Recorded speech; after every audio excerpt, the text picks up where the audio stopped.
त्यात main topics कोणते, main topics असताना मग ते त्याला कोणत्या टॉपिकला किती वेटेज आहे हे सगळं NCSMचे जे सिलेबस कॉपी असते त्यातून मग ते बघून त्याच्यानुसार अभ्यास करून युनिव्हर्सिटीचं मी एक्झाम दिल्या. पण स्टार्टिंगपासून जेव्हा BMS सुरू झालं होतं फर्स्ट इयर माझं, तेव्हा मला कोणी सांगितलं नव्हतं स्टार्टिंगपासून की कसा अभ्यास करायचा कसा नाही. तर मग त्याच्यासाठी मी हा यूट्यूब चॅनल सुरू केलेला आहे, कारण की जे आता माझी नमस्कार मित्रांनो, तर तुमचे स्वागत आहे माझ्या यूट्यूब चॅनलमध्ये, ज्याचं नाव आहे आयुर्वेदा विथ सिद्धांत. माझं नाव सिद्धांत खिल्लारे, मी मूळ जालन्याचं आहे. डॉक्टर BPSC जालना या कॉलेजमध्ये माझं BMS फर्स्ट इयर सुरू आहे. सध्या तरी रिसेंटलीमध्ये माझे BMS युनिव्हर्सिटी आता चालू होते, जे की आता संपत आलेत.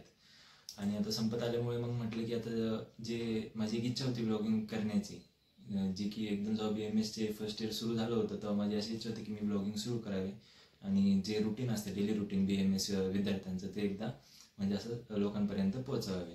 तर ही इच्छा होती. पण ते जसं फर्स्ट इयर सुरू झालं तेव्हा मग ते सिलेबस कवर करणं, मग कॉलेजचे प्रॅक्टिकल्स येते, त्याच्यामुळे ते काही जमले नाही. मग त्याच्यामुळे मी ते ब्लॉगिंग सुरुवात केली नाही. पण आता माझी युनिव्हर्सिटी एक्झाम संपत आली, त्याच्यामुळे मी विचार केला की मी आता ब्लॉगिंग सुरू करावं.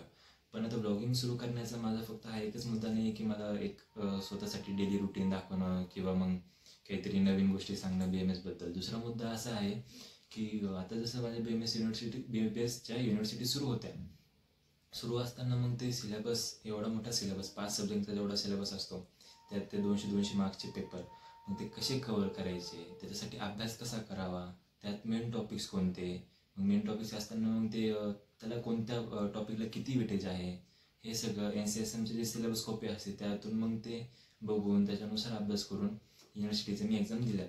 पण स्टार्टिंगपासून जेव्हा BMS सुरू झालं होतं फर्स्ट इयर माझं, तेव्हा मला कोणी सांगितलं नव्हतं स्टार्टिंगपासून की कसा अभ्यास करायचा कसा नाही.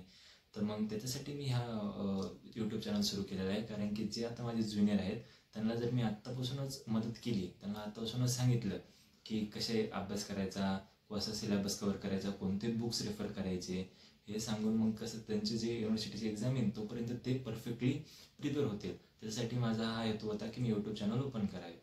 आता याच्यात मी ह्या यूट्यूब चॅनलमध्ये मी 2 गोष्टी करणार आहे. एक तर सगळ्यात मेन गोष्ट जी की दुसरा माझा मुद्दा होता जो की मी शिकवणार आहे मुलांना. आता शिकवणार म्हणजे कसं की आता जे आपले जे 5 सब्जेक्ट आहेत याच्यात फर्स्ट इयरमध्ये जे 5 सब्जेक्ट आहेत त्यात जसं की संस्कृत आहे, पदार्थ आहे, त्याच्यानंतर साहित्य सिद्धांत आहे, रचना शरीर आहे, क्रिया शरीर आहे, हे जे 5 चॅप्टर आहेत ते कसे कव्हर करायचे, त्यात सिलेबस जो आहे त्यात कोणत्या चॅप्टरला किती वेटेज आहे, ते टॉपिक कसे कव्हर करायचे, मग त्यांचे नोट्स काढणे, मग त्यांचे नोट्स काढल्यावर ते वाचणं किंवा मग त्याच्यात काय काय मेन आहे आणि ते कसं म्हणजे एकदम अप्लाय करायचं पेपरमध्ये. काही काही गोष्टी अशा असतात ज्यात आपल्याला फक्त त्याचे महत्त्व किंवा आपले ॲस्पेक्ट सांगायला लागतात, तर त्यानुसार आपल्याला थोडं प्रॅक्टिकल बी विचार करावा लागतो. तर मग ते सगळे समजून सांगण्याचा मी तुम्हाला प्रयत्न करेल. आता हे सांगताना जसं की आता संस्कृतचं पण आहे, संस्कृतचं मी तुमचं ग्रामर बी कवर करून घेईन, थेरी पण कवर करून घेईन. त्याच्यात राहिलं पदार्थमध्ये पदार्थ 1 इझी आहे, पदार्थ 1साठी एवढं काही गरज नसती, पण ते पण मी करून घेईन. पण पदार्थचं जे पार्ट 2 आहे तो थोडासा विचार करण्यासारखा आहे, की ज्यात विचार करून थोडंसं किचकट आहे.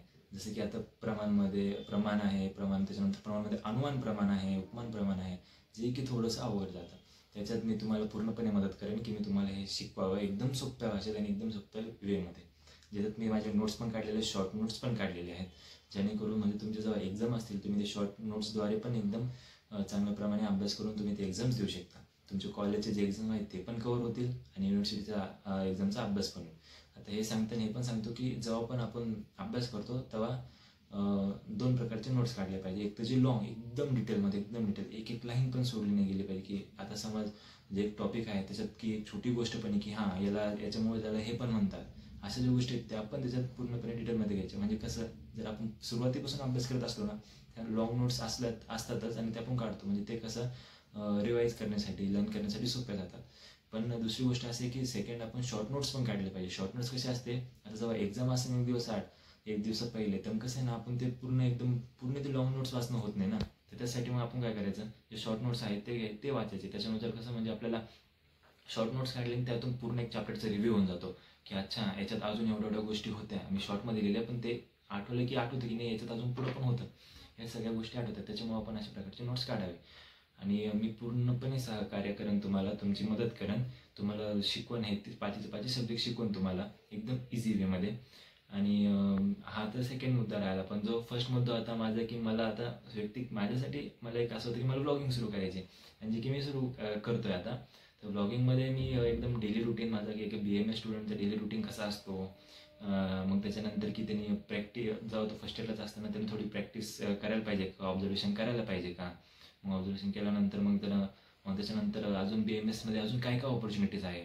ऑपॉर्च्युनिटी म्हणजे तर जसं की आता स्पोर्ट्समध्ये पण आहे, स्पोर्ट्समध्ये पण करतात. पण वैयक्तिकता अशी असते की आपण फर्स्ट इयरलाच असताना रिसर्च पेपर्स, रिव्ह्यू पेपर्स हे करू शकतो का, त्याच्याबद्दल मी तुम्हाला माहिती देईन आणि अशा गोष्टी सांगेल की जेणेकरून तुम्हाला फायदा होईल. तर अशा प्रकारे मी तुम्हाला पूर्णपणे सहकार्य करणार आहे. तर माझी अशी एक इच्छा आहे की तुम्ही पण मला पूर्णपणे सहकार्य करावे. थँक्यू.